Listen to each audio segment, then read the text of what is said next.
Thank you for watching the UN Brief, and don't forget to subscribe. This week, we interviewed Philip Rosedale, CEO and co-founder of Second Life. Thank you for watching the UN Brief, and don't forget to subscribe.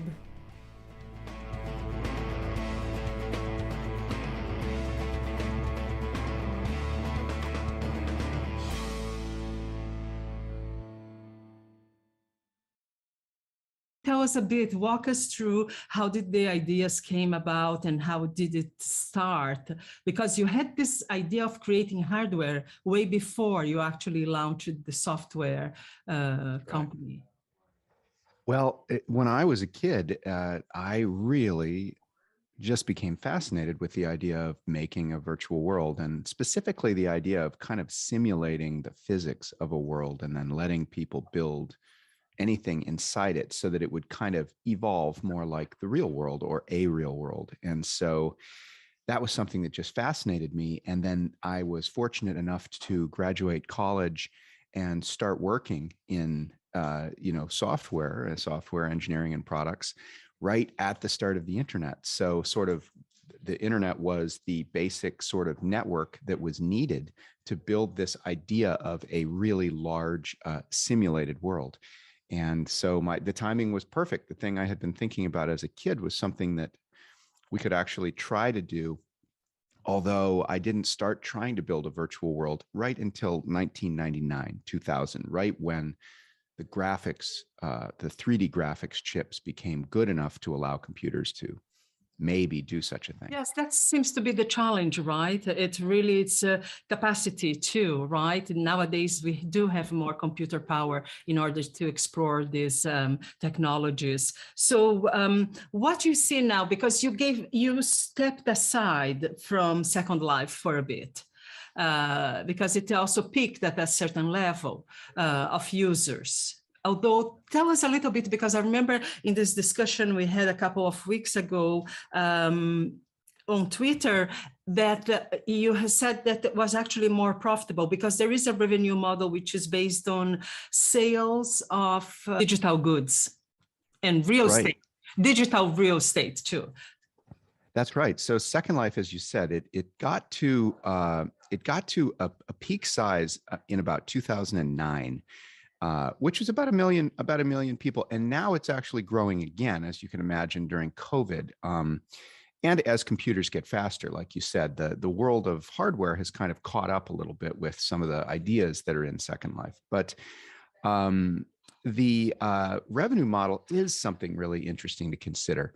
Second Life, over all these years, has made a good deal of money. It's been a very successful business while providing a virtual world for people. And the way that the business works is fees. It charges fees on transactions and on virtual land, kind of as a property tax on virtual land, and which is basically a hosting fee. So those fees add up to a really great business for the company. In fact, Second Life per person that's using it makes more money on an annual basis than YouTube does on advertising or Facebook does across its businesses on advertising. So it's possible to have a fees-based model that doesn't cause bad behavior and is still a great business. Yeah, that's the other challenge we've been discussing too. As you've heard, the first tryouts on Facebook have already caused a stir that women were complaining they were sexually harassed because you have 3 tiers. Is that still true? Like movies, right? Where you can have PG-13 and you can have, a place where people are going to be swearing, there will be violence. You can watch that movie or not watch that movie. You're not going to let maybe your kids watch that movie. And how is that working now? Or what were the challenges when you were there before? Because I'm sure this was reflecting society, questions of sexual harassment or just bullying online. How did you work on that, and what's new? Well, some of the latest things that are being experimented with by companies such as Facebook, as you say, are sort of centrally regulated in a single way. So there's typically as you see with other online services or social media, there's typically moderators that are reviewing everything that anyone complains about. And The problem with that, of course, is that it, as you said, it subjects everybody in the world to a single standard, which makes no sense. And if you go from 100 million to 1 billion people, it makes absolutely no sense, since the world is, an enormous place with many different local customs and cultural norms. Second Life, by comparison, has always attempted to be more like the real world. It's a kind of a spectrum between centralization and decentralization. Second Life is much more frequently moderated by the people that own the land themselves. And so the rules of what can happen in a certain place, as you said, are regulated by the people that either own the land or live there. And that causes there to be, just like in the real world, a variety of different, rules about being in there.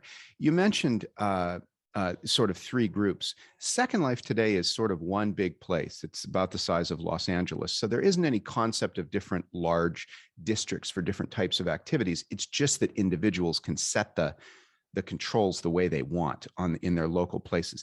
Second Life is also notably not a place for kids. We actually did have a version of Second Life for kids in the early years, but we ended up shutting it down. It wasn't really something that could compete with the larger space that was for everybody, or for everybody that was a grown-up.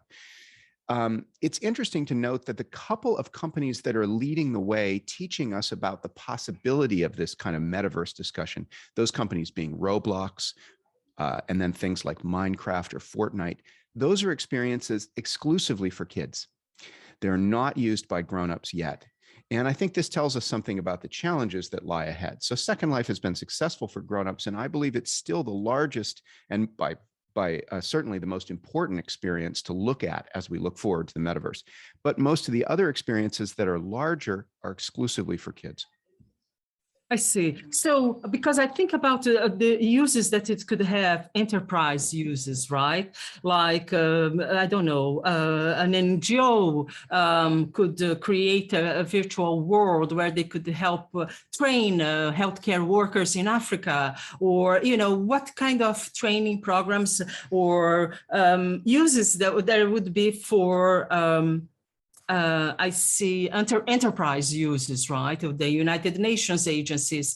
As you probably heard, the Security Council, the UN Security Council, a couple of months ago had a session where they used VR in order to have the diplomats discuss a situation in one of the conflict zones. Usually they travel to these places, but because COVID and so on, so they apparently had a very positive impression of using that virtual mixed reality type of instrument to discuss, negotiate issues, whether they should, support this or that, or impose sanctions on one of the warring factions. So I can see that there could be wonderful uses in war-torn zones, unfortunately, but then we need to be there. And you can't be physically, or you put soldiers on harm's way or diplomats on harm's way. So what you see, or is there something like that planned? Or because leaving it open right now means that you have the challenge of making sure that it's a safe place for people who want to do such things, right? Or will you create some off-label or white label space?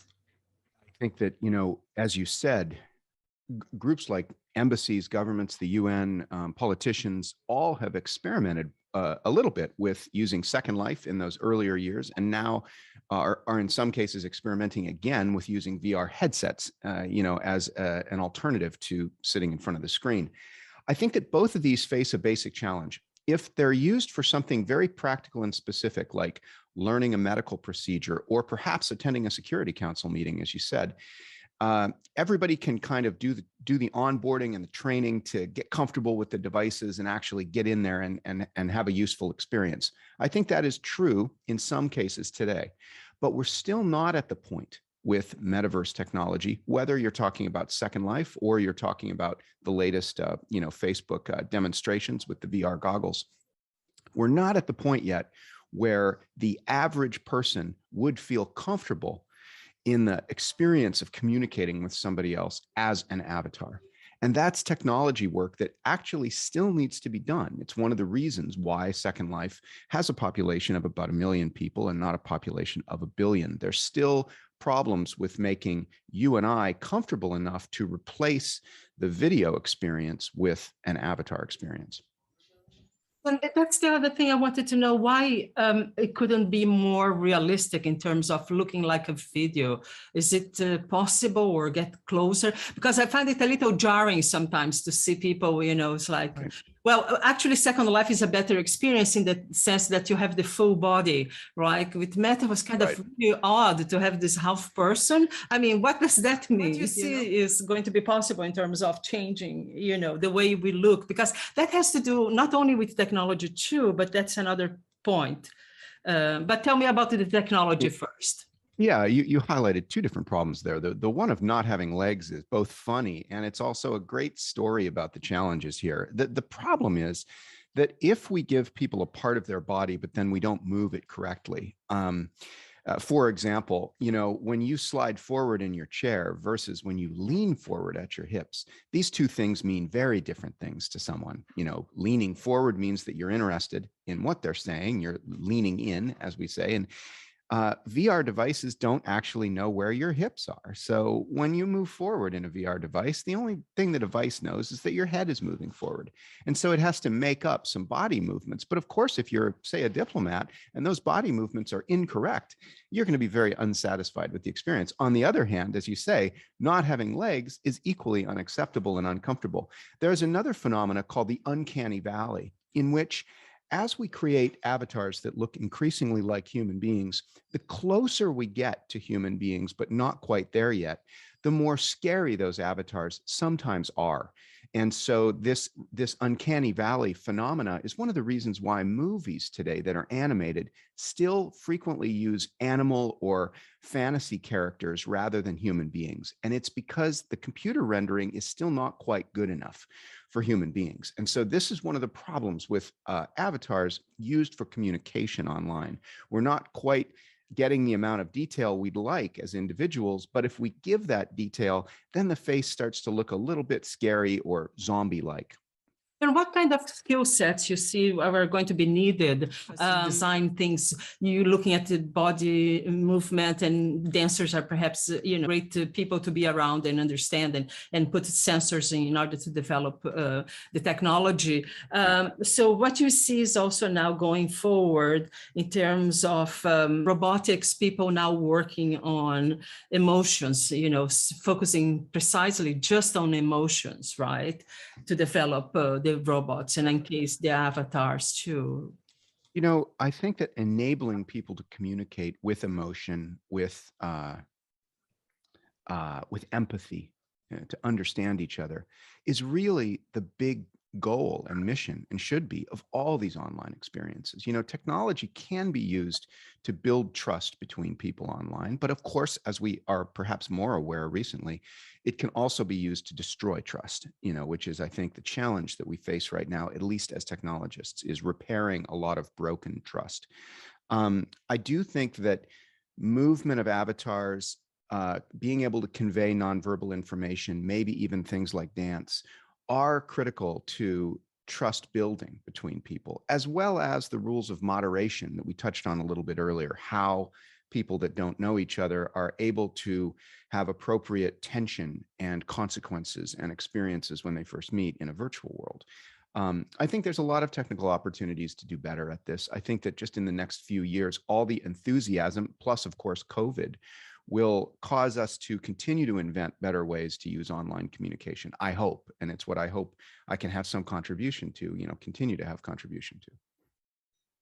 Thank you so much. Pleasure speaking with you. Philip Rosedale, one of the co-founders of Second Life. Is there anything else that we didn't touch upon that you'd like to comment on, or any announcements maybe that you have? Because tell me a little bit about the merger, because you were focusing on this other company that is more spatial sound, right? Which improves the— That's High Fidelity. That's High right. Fidelity. Right. So what happened with High Fidelity and Second Life was High Fidelity originally built a full VR platform, which used the the VR goggles. And in 2019, we looked at that market and we concluded that unfortunately we were far too early. And so we reduced our focus inside High Fidelity to only spatial audio, which is this amazing technology that we've built that lets you have a cocktail party. And if you're wearing, stereo headphones, it sounds exactly like that. You can hear everybody off in the distance and move around in the space. So High Fidelity has been licensing that spatial audio technology to companies like Clubhouse, for example, who are using it to make their group experiences sound better. And what we decided to do was take the part of High Fidelity that had been working on VR headsets and 3D and move that group over to Second Life, or I should say back to Second Life for several of the people that were there. So we made the High Fidelity company smaller and focused only on spatial audio. And we invested in and moved people to Second Life to keep working on Second Life because we think Second Life is still the best system in town and the one that's most likely to do good. Yeah, I look forward to using it in the future. I like the idea of being able to choreograph using it. Absolutely. Anyway, thank you so much for the time. And I look forward to continuing the conversation, and all the best. Me posted on developments too. Thank you very much for having me. This is great. Thank you. Bye-bye. All right, Maya. Bye-bye.